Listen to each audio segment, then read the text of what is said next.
Vamos a hacer algo de seguimiento de lo que manejé en el mes de abril, que era Romanos capítulo 6. Voy a seguir con Romanos 7, pero solamente manejamos 6 versículos en el día de hoy y no la mitad del capítulo. Gracias.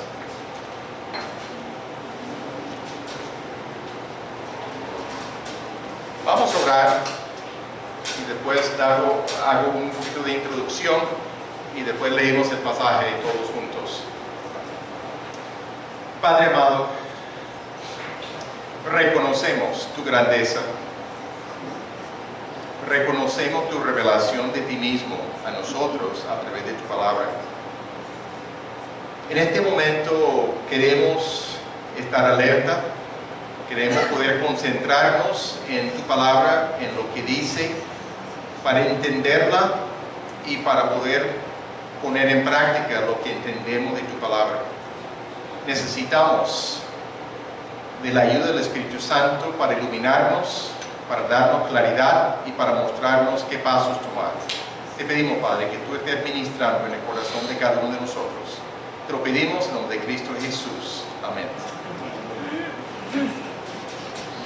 Podemos hacer la pregunta: ¿cuál es la clave para vivir la vida cristiana?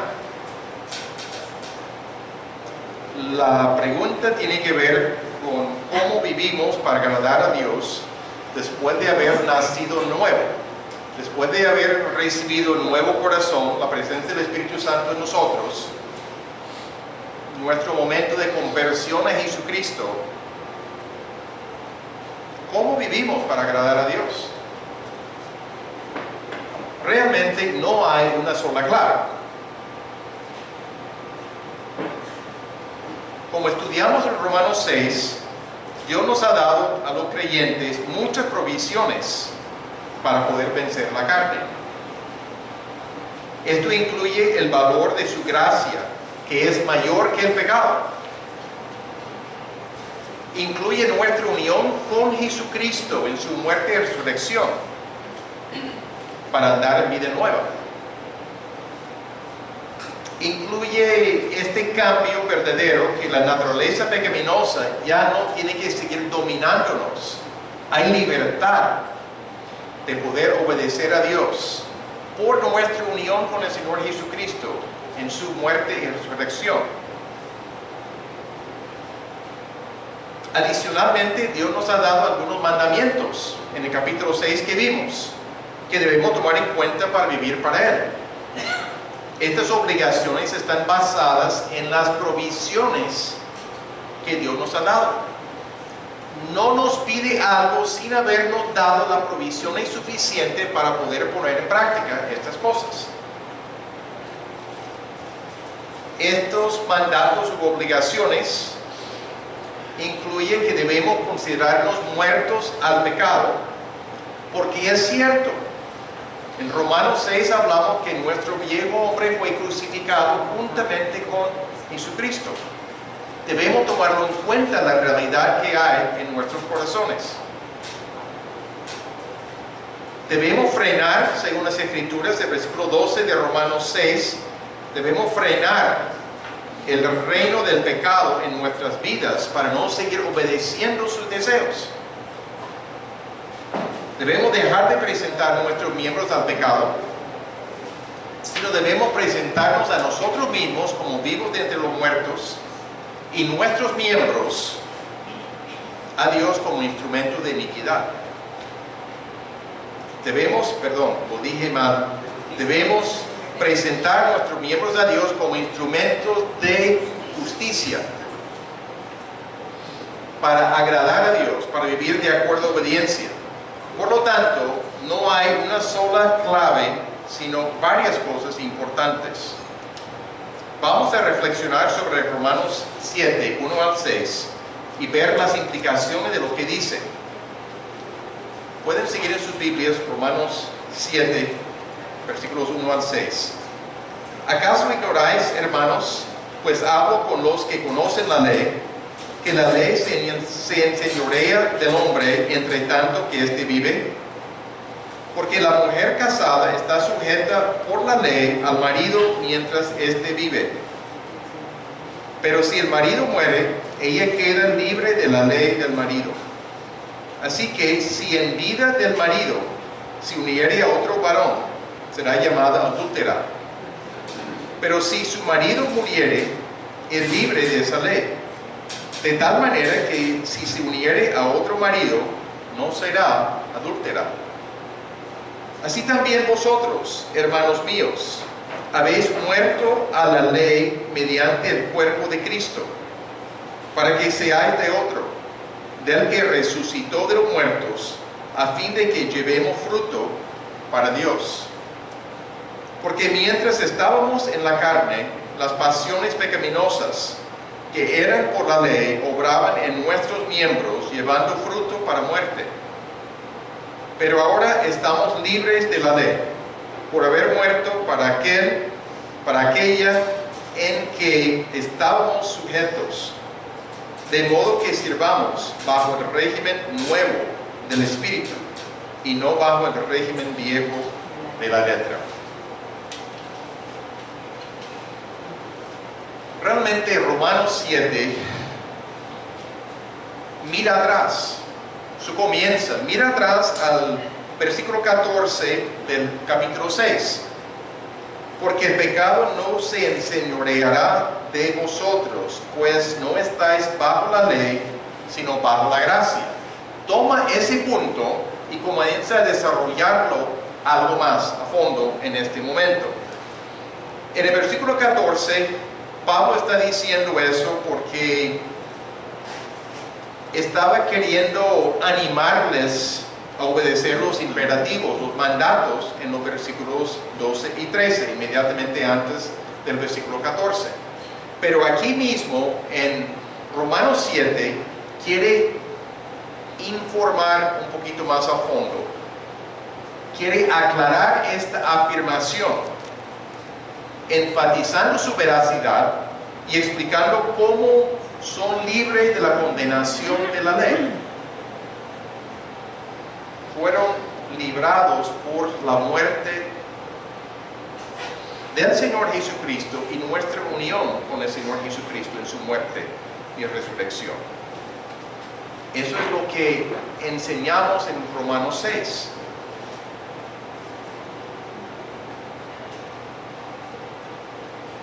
Vamos a enfocarnos en este momento bajo este subtítulo: no estamos bajo la condenación de la ley. Eso abarca esta sección.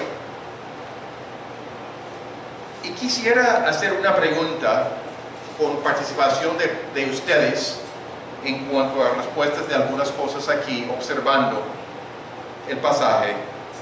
Encontramos un principio judicial general en este primer versículo. ¿Qué es este principio? ¿Qué observan allí en el versículo 1? Un principio general. ¿Alguien logra poder decirlo? Un principio sencillo. Todos estamos bajo autoridad, ok. Está bien, ¿qué más podemos decir? Todos conocemos la ley. Todos conocemos la ley. Todos conocemos la ley, ok. ¿Qué más? Que mientras estamos vivos, estamos bajo la ley. Mientras estamos vivos, pero cuando ya dejamos de vivir, obviamente la ley ya no tiene el mismo valor sobre nosotros. Ok, correcto.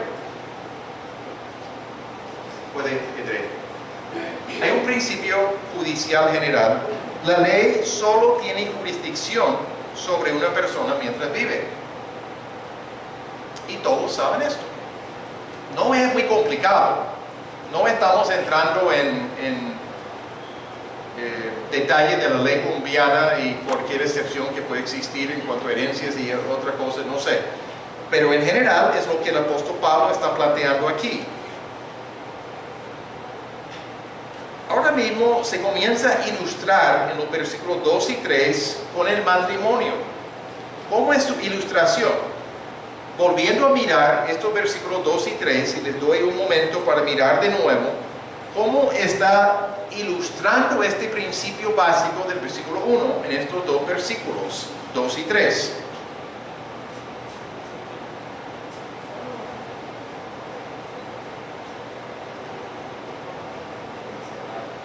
Pueden hablar, les doy oportunidad de hacerlo.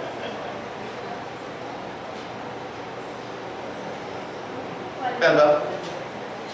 Dado que la ley rige sobre los hombres, la ley en virtud del matrimonio obliga a la mujer a respetar a su marido y ser fiel, mientras implica una aplicación práctica en el ámbito matrimonial. Ok. ¿Alguien quiere agregar algo a lo que ella ha dicho?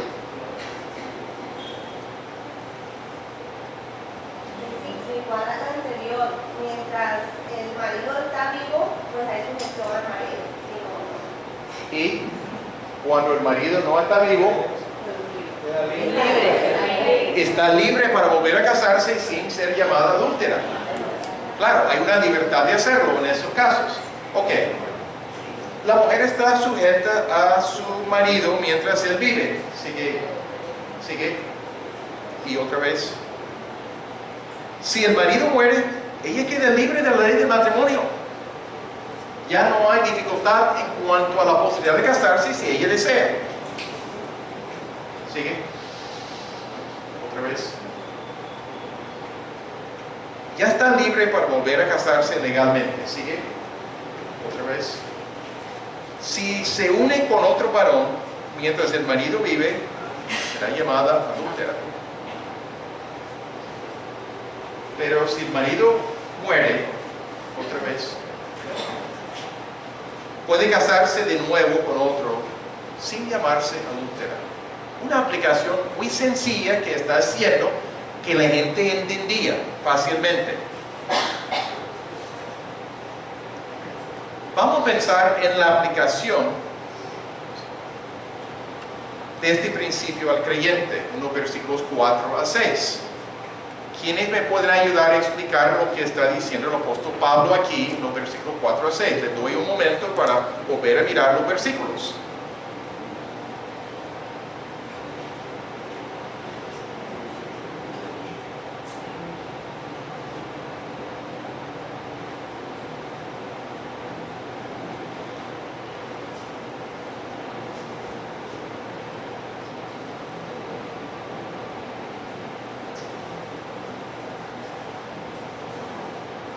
Por ejemplo, el versículo 4.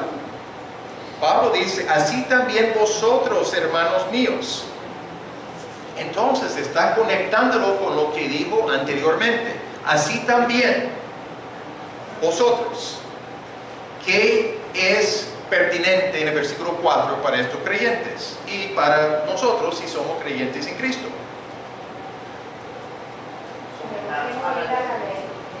¿Perdón? Morir a la ley. Ok. Gustavo, ¿quiere agregar algo? Sí, que el efecto es que ya no estamos sujetos a la ley como tal, sino a nuestro nuevo dueño que es Cristo. Porque Ok. dice para que seáis de otro, del que nos resucitó de los muertos. Cuando dice mediante el cuerpo de Cristo,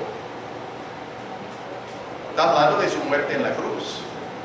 Sencillamente ahí, su muerte en la cruz, para que seáis de otro, del que resucitó de los muertos. Hablando de Jesucristo claramente ahí. A fin de que, propósito, llevemos fruto para Dios. Ya dejamos de esta relación con la ley en la misma forma como dominaba antes y nos esclavizaba. Ya nos juntamos con el Señor Jesucristo como si fuera un matrimonio y hay consecuencias diferentes, consecuencias liberadoras, consecuencias significativas. Es un repaso en cierto sentido de Romanos 6. No es que está agregando tanta noticia nueva, pero lo está explicando también en otras palabras. no hay nada ahí. Un momentito. Estamos diciendo que realmente el creyente ha muerto a la ley por la muerte de Cristo y su unión con Él. Nuestra unión con el Señor Jesucristo. Ya no hay la obligación a permanecer bajo la ley en el sentido bajo su dominio. Ya puede casarse con otro, figuradamente con Jesucristo, porque murió a la ley. Estamos unidos con Él en su muerte. Y el propósito es llevar fruto para Dios. Fruto para Dios. Ese propósito de nuestra unión con el Señor Jesucristo, con esa libertad de la ley, esa conexión con el Señor Jesucristo, llevar fruto. Pero lo que sigue ahí en el versículo 5, mientras estábamos en la carne, pensando en la vida antes de conocer a Jesucristo, antes de nuestra conversión al Señor Jesucristo, que era la realidad, las pasiones pecaminosas que eran por la ley, obraban en nuestros miembros, llevando fruto para muerte. Estas pasiones pecaminosas eran estimuladas por la ley, como Pablo va a explicar un poquito más adelante en el capítulo 7. Estimuladas, no causadas por la ley, sino estimuladas. Pablo decía, yo no entendí lo que era la codicia hasta que en la ley encontré que no debía codiciar, y después algo dentro de mí, lo que llamamos la carne, esa corrupción interior que todos tenemos, ya tenía idea de codiciar. Le despertó esas ganas de participar en algo contra la ley. Y comenta aquí en el versículo 6. Pero ahora, un contraste con el versículo 5, un contraste con la vida antes de Cristo, un cambio drástico para los creyentes. Pero ahora estamos libres de la ley por haber muerto para aquella en que estábamos sujetos, de modo que sirvamos bajo el régimen nuevo del Espíritu y no bajo el régimen viejo de la letra. Nosotros los cristianos estamos libres de la ley en el sentido que no estamos bajo su dominio por la muerte de Jesucristo en la cruz y nuestra unión con Él en su muerte y resurrección. Ya servimos bajo el régimen nuevo del Espíritu, el nuevo pacto, y no bajo el régimen viejo de la letra, la ley. Hay que explorar esto un poquito más, realmente. Esto es muy importante lo que Pablo está diciendo aquí. Y vamos a reflexionar un poquito más sobre estos puntos sencillos. Sigue.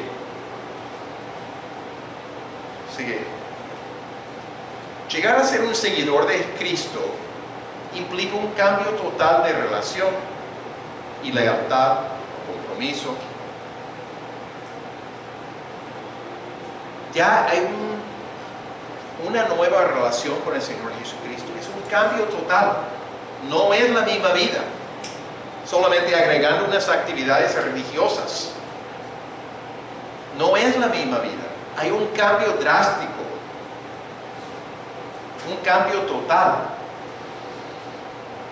Al estar casados, entre comillas, con la ley, tuvimos la obligación de obedecerla. Igual que en un contrato de matrimonio, ese contrato ata a la persona a su cónyuge. Ahora, por medio de la muerte al pecado, por nuestra unión con el Señor Jesucristo, hemos sido liberados para casarnos con Cristo, entrar en una relación estrecha e íntima con Él.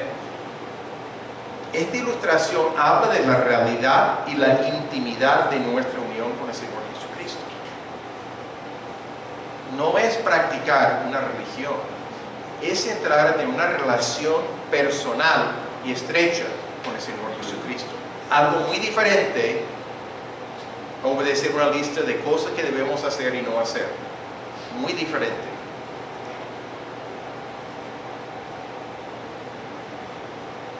El versículo 5 describe nuestra vida antes de nuestra conversión. Nuestra conversión a Jesucristo. En esta vida la ley era el medio de estimular, antes de nuestra conversión, la ley era el medio de estimular nuestras pasiones pecaminosas, que resultó en muerte. Nos estimuló, no nos causó, no nos obligó a pecar de ninguna manera, pero estamos más conscientes de la realidad de lo que decía la ley y lo que es el estímulo interior en nuestros corazones. ¿Qué palabras notamos que son interesantes y que tienen cierta relación en este versículo 5? ¿Cuáles son estas palabras claves ahí? Eso es participativo, ustedes pueden responder. Vemos algunas palabras interesantes que se combinan aquí en este versículo 5. Pasiones pecaminosas. Pasiones pecaminosas, ¿qué más? No escuché bien. Obraban entre tus miembros. Ok, obraban nuestros miembros. ¿Qué más? Llevando fruto para la muerte. Fruto para muerte, la carne, las pasiones pecaminosas, relación con la carne, ahí sigue. Estas palabras, carne, pasiones pecaminosas, ley, muerte. Hay una conexión estrecha en estas palabras ahí, en cuanto a la vida de nosotros antes de conocer a Jesucristo.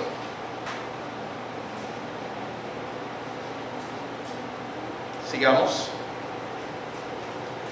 Pero hemos sido liberados de la ley y su capacidad de provocarnos. Esta libertad no quiere decir que somos libres para hacer lo que nos da la gana. Eso no es la clase de libertad que se está hablando ahí. Libertinaje no es lo que se está pintando. Hay otra clase de esclavitud. Ya somos libres para servir y no para pecar. Servir a Dios, servir al pueblo de Dios, servir a otras personas, pero no libres para pecar. No nos está dando licencia en este sentido. ¿Sigue? Ya no estamos sujetos a la ley, el régimen viejo de la letra, como lo menciona ahí en el versículo 6, sino servimos por lo nuevo del Espíritu. Una vida nueva. Y Pablo introduce el concepto del Espíritu Santo aquí, que no mencionó realmente en el capítulo 6. No sigue mencionándolo mucho hasta el capítulo 8, y allí se concentra en la obra del Espíritu Santo en cuanto a nuestra santificación, hacernos santos. Pero introduce el concepto aquí, y en el capítulo 8 se desarrolla muy plenamente este aspecto del papel del Espíritu Santo en la vida diaria del creyente.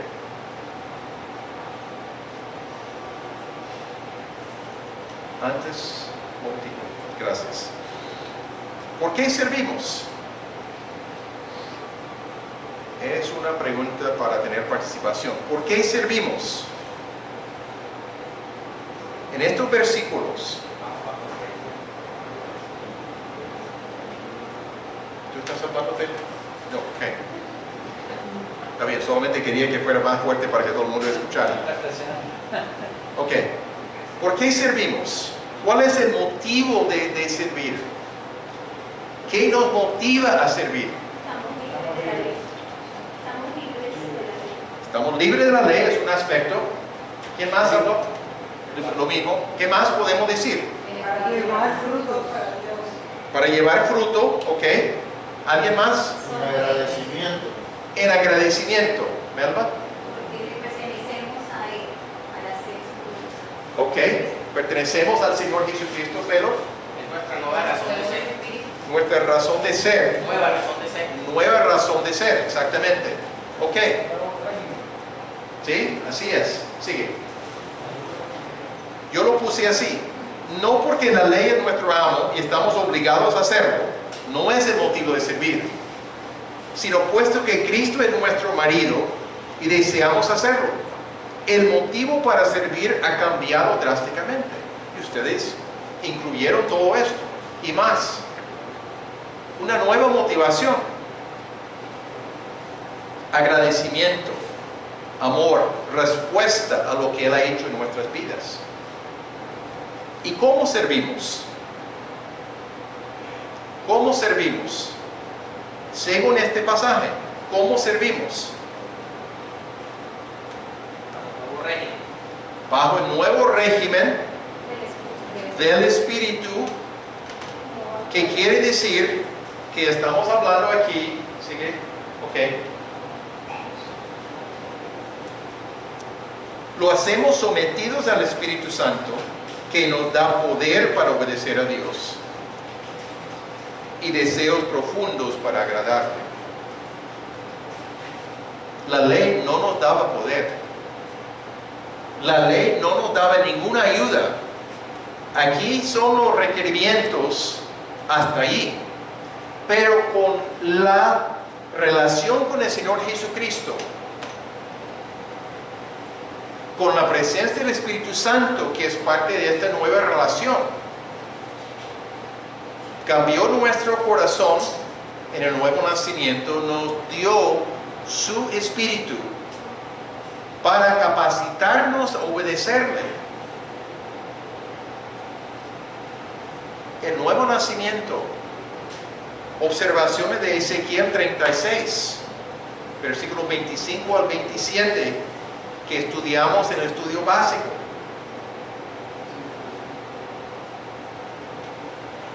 No podemos servir efectivamente en nuestras propias fuerzas. No somos capaces de obedecer a Dios en nuestras fuerzas. No podemos cumplir con la ley en nuestras fuerzas. Pero cuando aprendemos qué es el nuevo régimen del Espíritu, cuando entendemos lo que significa tener esta relación con el Señor Jesucristo, las cosas cambian. Hay una nueva motivación de querer agradar a Dios, agradecerle, corresponder a su amor, pero también un nuevo poder en la presencia del Espíritu Santo para poder caminar en obediencia.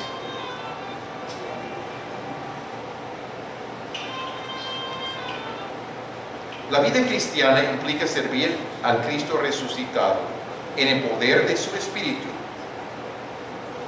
que mora en nosotros desde nuestra conversión a Jesucristo. Parece muy sencillo, pero vamos a reflexionar un poquito más. Y voy a decir que cuando comencé a estudiar este pasaje, no tenía en mente lo que voy a decir en lo que sigue. No tenía esto en mente. Tenía en mente desarrollar el pasaje y posiblemente más versículos. Pero cuando logré comprender más a fondo el pasaje, decidí que tenemos que tratar ciertos aspectos aquí que no había pensado hacer. No lo tenía en mente antes de comenzar, pero llegué a la conclusión que era necesario. Entonces, inicialmente en la aplicación hacemos una evaluación. ¿Qué se está presentando aquí? Entonces sigue. Hacemos una evaluación. Si estamos hablando de un mandato de Dios, un principio, una declaración de verdad, etc. en eso, y yo puse lo siguiente. Una declaración de verdad que encuentro aquí en estos versículos. Como cristianos hemos quedado libres de la ley como sistema para gobernar nuestras vidas, debido a la muerte de Jesucristo y nuestra unión con Él. El compromiso con la ley ha sido reemplazado con el compromiso con Jesucristo. El plan de Dios es que llevemos fruto para Dios en esta nueva vida. Un cambio libre de la ley como sistema para gobernar nuestras vidas. Todo esto debido a la muerte de Jesucristo en la cruz y nuestra unión con Él, que se aclara mucho en Romanos 6. Este compromiso con la ley, esta obligación con la ley, ha sido reemplazada con este compromiso, esta relación estrecha con el Señor Jesucristo. Y el plan de Dios es que llevemos fruto para Dios, cambios sustanciales en nosotros, en nuestro carácter, en nuestro servicio. por el poder del Espíritu Santo obrando en nosotros. Principio general. Pero pensemos un poquito en la situación contemporánea, y aquí es donde voy a profundizar más. Sigue. Vamos a usar el término legalismo. Voy a dar varias definiciones o varias tendencias aquí en cuanto a esto. Legalismo habla de una esclavitud a la ley, y la relación con Dios depende de su obediencia a la ley. Si entendemos que nuestra relación con Dios depende de la obediencia, estamos pensando en forma de legalismo. Un señor, Donald Kaufman, define el legalismo de la siguiente forma. Dice, el legalismo es un énfasis en la letra más que en el espíritu de la ley. Creer en la salvación por la obediencia a la ley más que por la gracia de Dios o por fe. En creer que la forma de obtener salvación de parte de Dios tiene que ver con lo que hacemos nosotros. Y eso es totalmente distinto a lo que la Biblia habla de ofrecer por gracia, totalmente gratuita. Esa gracia es gratuita. No hay nada que podemos hacer para merecerla. Merecemos castigo de parte de Dios, merecemos juicio. Pero Dios en su bondad quiere ofrecernos una reconciliación con Él gratuitamente. Por eso envió a su Hijo a la tierra, para morir en nuestro lugar.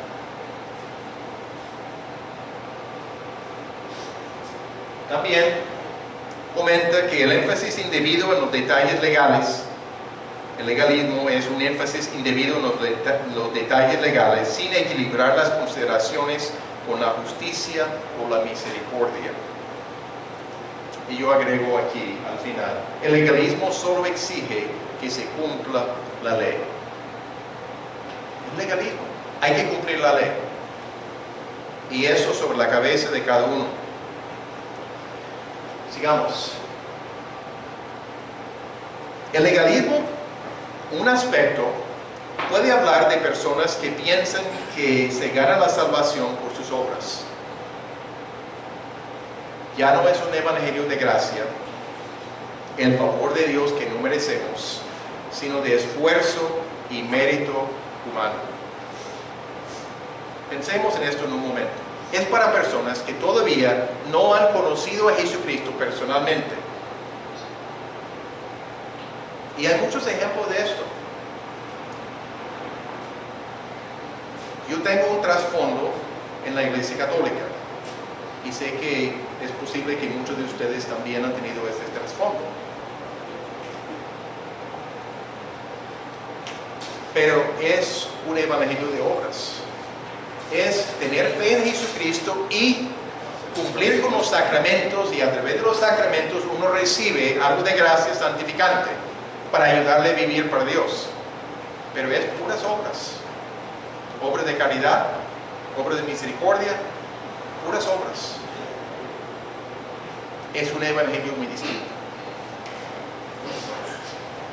También hay personas, hay iglesias que enseñan es la fe en el Señor Jesucristo más el bautismo como esencial para la salvación.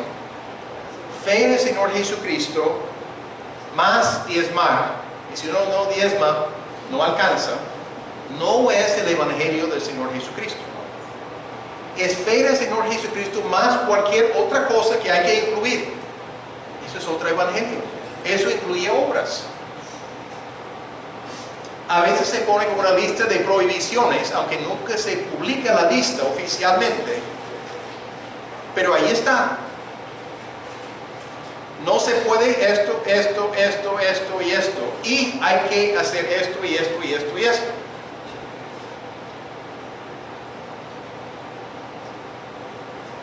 Es un evangelio no de la gracia de Dios.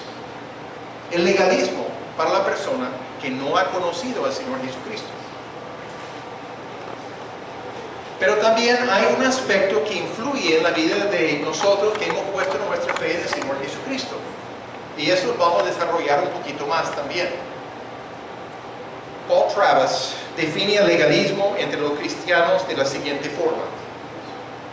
El legalismo cristiano es tratar de obtener, ganar o mantener la aceptación de Dios, o tratar de alcanzar el crecimiento espiritual por medio de guardar un código o estándar de desempeño, ya sea escrito o tácito.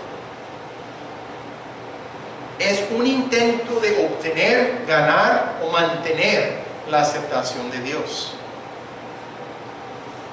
o tratar de alcanzar el crecimiento espiritual por medio de guardar un código o estándar de desempeño.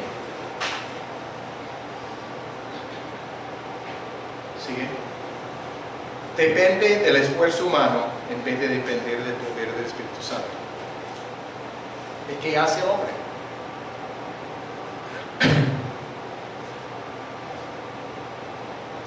Este enfoque puede quitar la vitalidad espiritual, puede eliminar el gozo de la relación con Jesucristo, puede apagar la pasión por Dios y produce cansancio,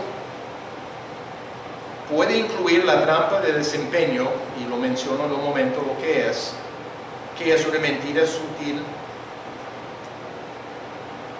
Esa trampa de desempeño dice: si me desempeño bien espiritualmente, voy a experimentar la gracia de Dios y su bendición. Si yo funciono como Dios desea, voy a experimentar la gracia de Dios y su bendición. Eso es el concepto de la trampa de desempeño. Es una trampa, es una mentira. Antes de mostrar la posición bíblica, a ver si alguien puede presentar el enfoque bíblico que es diferente.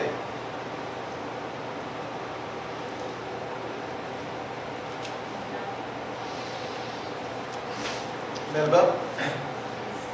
Es inverso, es experimento la gracia de Dios, por tanto puedo desarrollar un mente espiritual. Correcto. Sigue. El verdadero enfoque bíblico dice: como Dios me ha dado gracia y ya soy acepto en Cristo, con base en lo que Él hizo en la cruz por nosotros, Dios me va a bendecir. No tengo que actuar para Él, pero quiero buscarlo y servirlo por su gran amor. Una nueva motivación. Él nos ofrece gratuitamente salvación por su gracia. No hay nada que podamos hacer para merecer esta gracia. Nada. No hay nada en nosotros que merece esa gracia. Aunque lo entendemos intelectualmente, a veces vivimos de otra forma. A veces vivimos bajo la capacidad nuestra de en alguna manera ganar la aceptación de Dios o mantener la aceptación de Dios.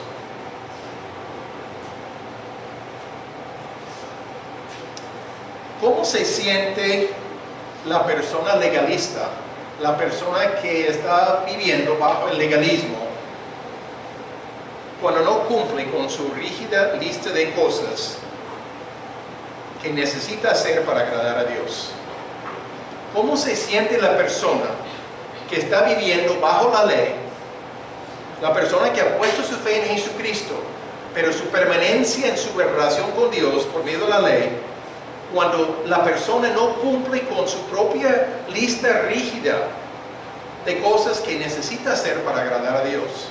¿Cómo se siente? Frustrado. ¿Qué más? Pienso que se debe sentir como un delincuente. Ok, como un delincuente. ¿Qué más? Llega a deprimirte. Deprimido. No aceptado por Dios. no aceptado por Dios, culpable. Eso abarca esto. Sigue. Culpable, no, ahí. Se carga esta culpa. Y no puede avanzar en la vida espiritual. No sabe avanzar. Ahí está cargando siempre culpa y no sabe liberarse de la culpa.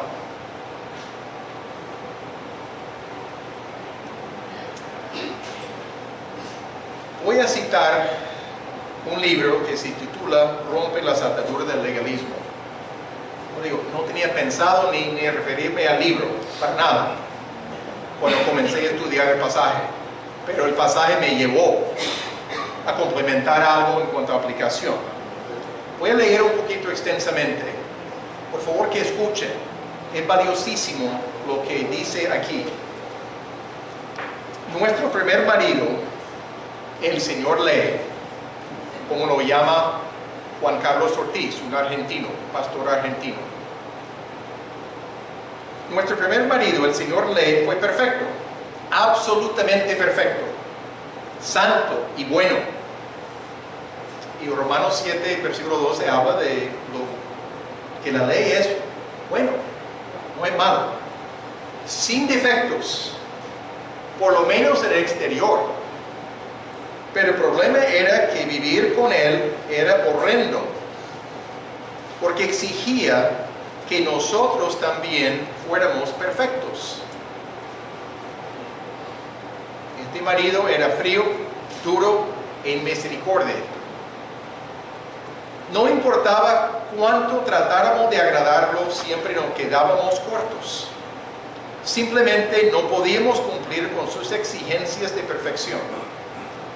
Entre más nos esforzábamos, más caíamos. El señor Lee se aseguraba que nos diéramos cuenta de quedarnos cortos. Así que en nuestro matrimonio con el señor Lee, la luna de miel terminó casi de inmediato. En lugar de experimentar las alegrías de la vida de casados, todo lo que conocíamos era la culpa. La culpa de saber que estábamos rompiendo las leyes de Dios. Y la culpa de anhelar cosas que sabíamos que nuestro marido, el señor Lee, desaprobaba. Nuestro caballero andante vino entonces y nos libró de ese terrible matrimonio. Pero nuestra liberación no llegó a través de un caballo blanco, sino a través de una despiadada cruz. Una cruz en la cual morimos a la ley a través de nuestra unión con el Señor Jesucristo en su muerte. Una muerte tan poderosa que nos puso para siempre más allá del alcance del señor Lee. Ahora servimos a Jesús a través de la nueva vida y de la frescura que trae el Espíritu Santo. ¿Qué tan seguido seguimos escuchando a nuestro marido anterior? ¿Cuántas veces incluso le hemos dado la bienvenida al señor Lee a nuestros hogares o iglesias? Se presenta como nuestro defensor, como aquel que nos va a guardar del pecado, pero en realidad es un impostor, impotente para protegernos. ¿Cuántas veces nos sentimos impulsados a luchar contra la tentación en nuestras propias fuerzas, tratando con todo nuestro ser de obedecer los mandamientos? ¿Y cuántas veces intentamos protegernos inútilmente del pecado al construir una casa de paja hecha con nuestras propias reglas religiosas? Eso es legalismo. Voy a leer un poquito más.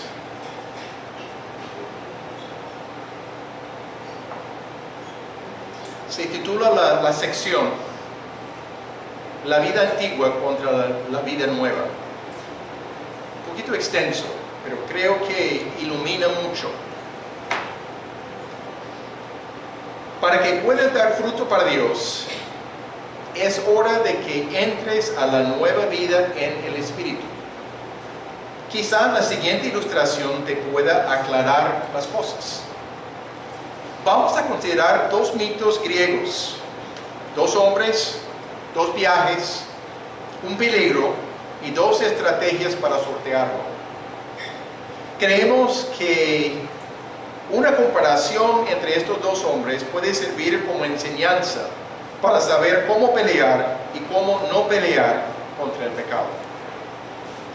El primer mito y el primer hombre, Ulises, Odicio, uno de los libros de Homero, era un gran héroe.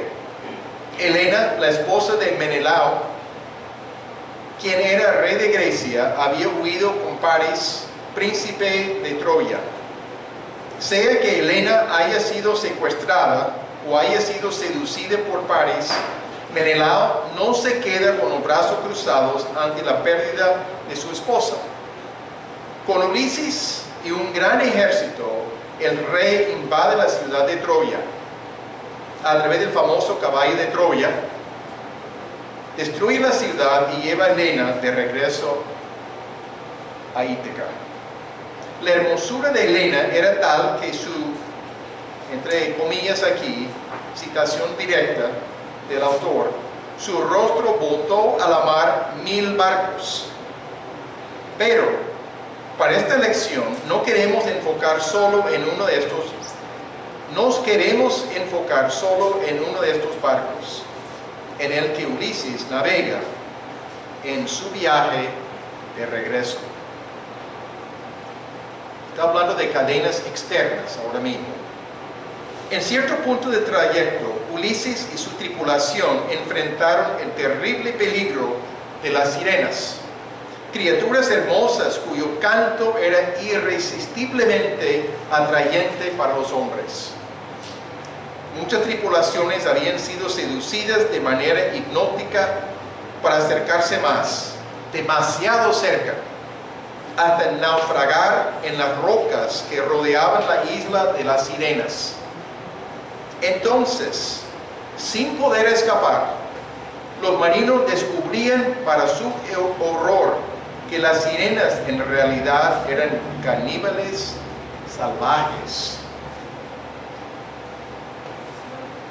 Cuando se acercaban a la isla de las sirenas, Ulises les ordenó a todos los miembros de su tripulación que se pusieran cera en los oídos y remaran con fuerza, como si su vida dependiera de ello, hasta pasar la isla.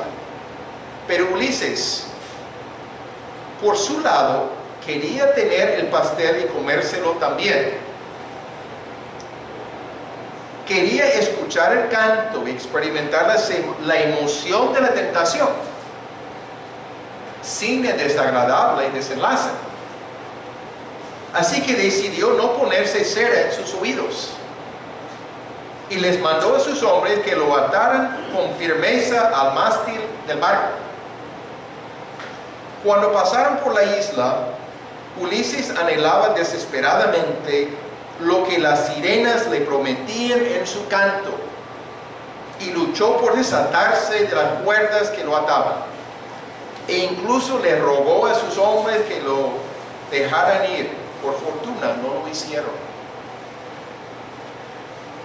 En su libro Delicias Eternas, el autor Sam Storms comenta sobre lo que hizo Ulises y lo compara con la manera en que muchos de nosotros somos. Ulises fue seducido por completo por los cantos de las sirenas. Si no hubiera sido por las cuerdas que lo mantenían atado al mástil, Ulises hubiera sucumbido a su invitación. Aunque sus manos estaban amarradas, su corazón fue cautivado por su belleza. Por dentro dijo sí, aunque por fuera las cuerdas evitaban que se diera tal indulgencia. Su no era un fruto espontáneo de repulsión, sino el producto de sus cadenas externas. Esa es la manera en que muchos hombres y mujeres cristianos viven. Su corazón brama por los placeres pasajeros del pecado. Luchan durante toda su vida por decirle no al pecado. No porque su corazón así lo quiera, sino porque sus manos han sido atadas por leyes, tabúes, reglas y prohibiciones de su ambiente religioso. Su obediencia no es el resultado feliz de una naturaleza transformada, sino una adecuación a regañadientes nacida de temor y la vergüenza. ¿Es esa la forma en que quieres vivir? ¿Estás atado con firmeza al mástil de tus expectativas religiosas mientras que todo el tiempo quieres hacer lo opuesto a lo que haces? ¿No hay una mejor manera de decirle no a los sonidos pecaminosos de las sirenas? Cautivado por dentro, hacemos un contraste. Veamos ahora el segundo hombre de la mitología y la segunda estrategia. En su viaje por el mar, Jasón, el argonauta, también tuvo que pasar por la isla de las odiosas y seductoras sirenas. Pero él no se decidió por la cera y por atarse al mástil del barco.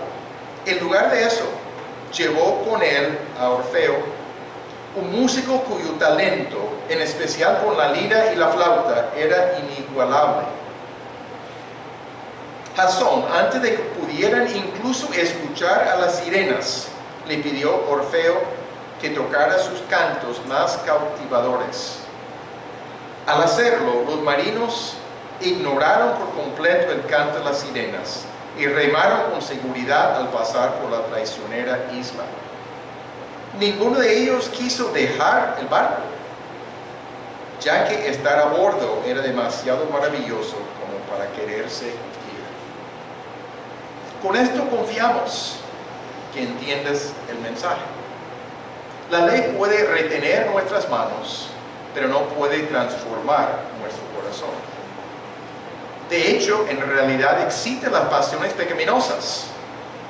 Sin embargo, la gracia de Dios y la intimidad con Cristo pueden producir una atracción tan fascinante y magnética hacia lo bueno, lo mejor y lo excelente, que el poder seductor del pecado termina siendo viejo e impotente. Los comentarios de Storms al respecto nuevamente son reveladores. Mi placer espiritual más satisfactorio es cuando me siento atraído por las cosas que atraen a Dios y me causan repulsión las mismas cosas que Él rechaza.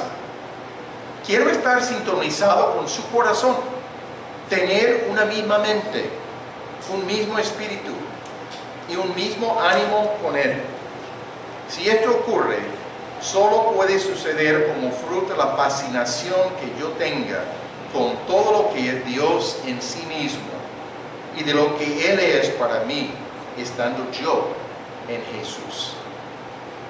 Ese hábito pecaminoso con el que luchas a diario, esa baja adicción que te mantiene con los dolores de la culpa y la vergüenza, esa inhabilidad para caminar con consistencia en las cosas que sabes que agradan a Dios, finalmente serán vencidos solamente cuando tu corazón, tu mente, tu espíritu y tu voluntad sean cautivadas por la majestad, la misericordia, el esplendor, la belleza y la magnificencia de saber quién es Dios y lo que ha hecho y lo que hará por ti en Cristo. Termino con unos pensamientos solamente para rematar. ¿Qué hacemos en respuesta a esa declaración de verdad ante la realidad del legalismo presente en nuestra situación contemporánea?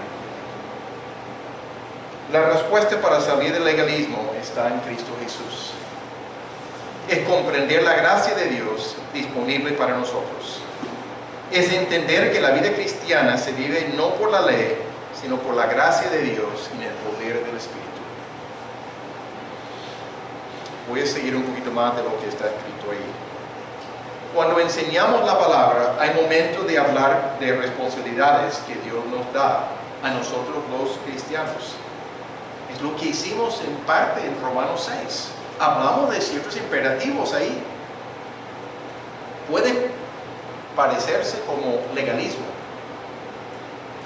Es por eso que tratamos de aclarar que no podemos vivir en nuestras fuerzas sin el poder de Dios, el Espíritu Santo.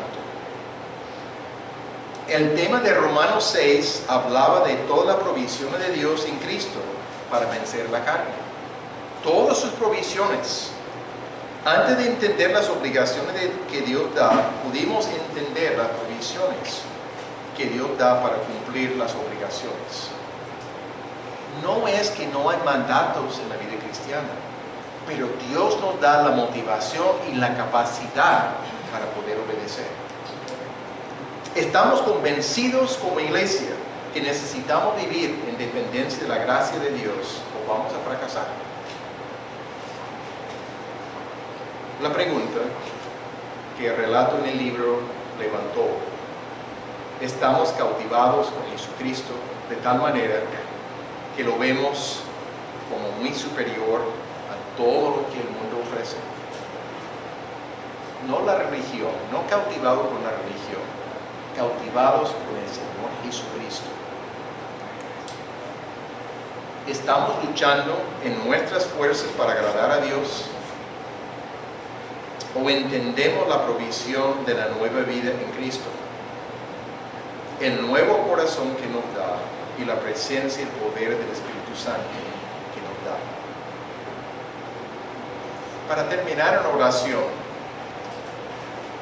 quisiera pedir que algunas personas de la congregación se pongan de pie si desean dirigirnos en oración, pero de pie para que todo el mundo escuche. Algunos que quieren dirigirnos en oración al final de esta meditación en la palabra.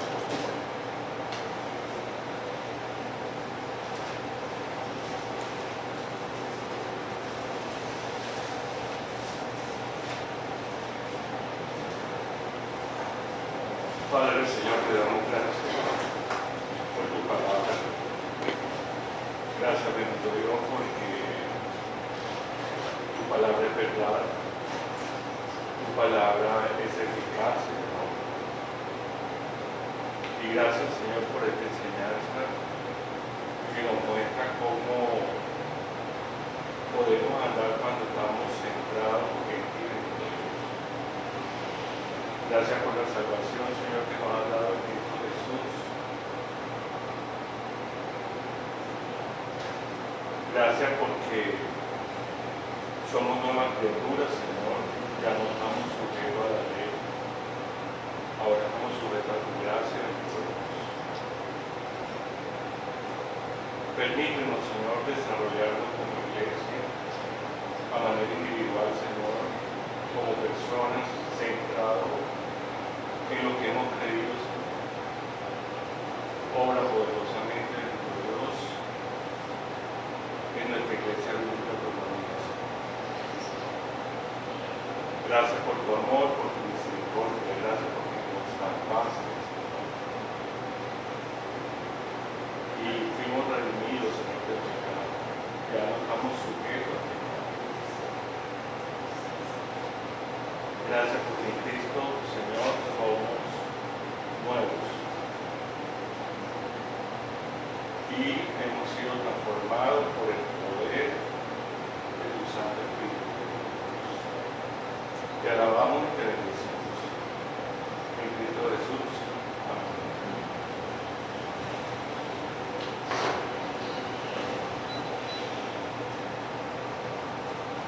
Otra persona que quiere también guiarnos en oración.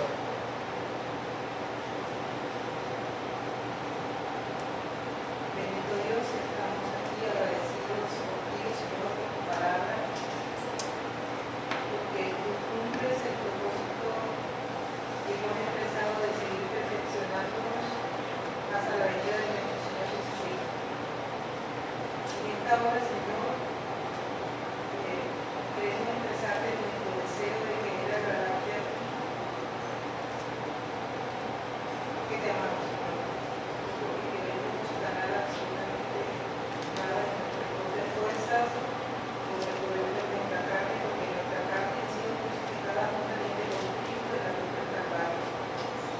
Señor, decidimos venir para poder del Espíritu Santo, para poder agradarte a ti, para que tú sigas perfeccionando, Señor, sigas haciendo la santificación para que lleguemos a ser semejante a nuestro Señor Jesucristo. Enséñanos, Señor, a hacer todo para tener frutos, pero frutos que provengan de nuestra relación contigo, frutos de Jesús Santo, no de nuestra fuerza ni de nuestra voluntad.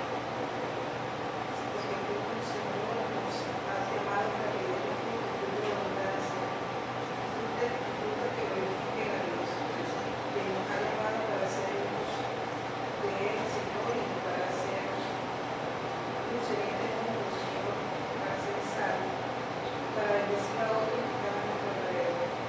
Señor, que el mundo pueda ver en nosotros a ti reflejado en un esfuerzo humano. Gracias, Señor, porque ya no vivimos bajo la ley ni bajo el poder de la carne, sino vivimos bajo el poder de Cristo, porque Cristo vive en nosotros como más lo podemos. Te amamos, Señor. ¿Hay una persona más que desea guiarnos en oración?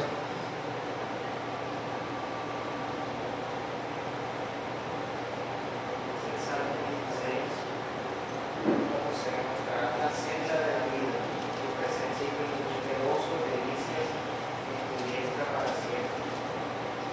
Padre, queremos esta mañana hacer nuevamente nuestras vidas delante de ti y por agradecimiento y no por temor, Dios, acercarnos a tu presencia, Padre.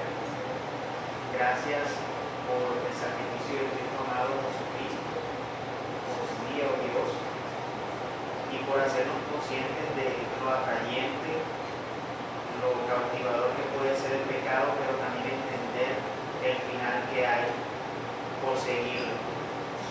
Y hacernos conscientes también de que en ti, oh Dios, encontramos todo, que es plenitud de gozo en ti, oh Dios.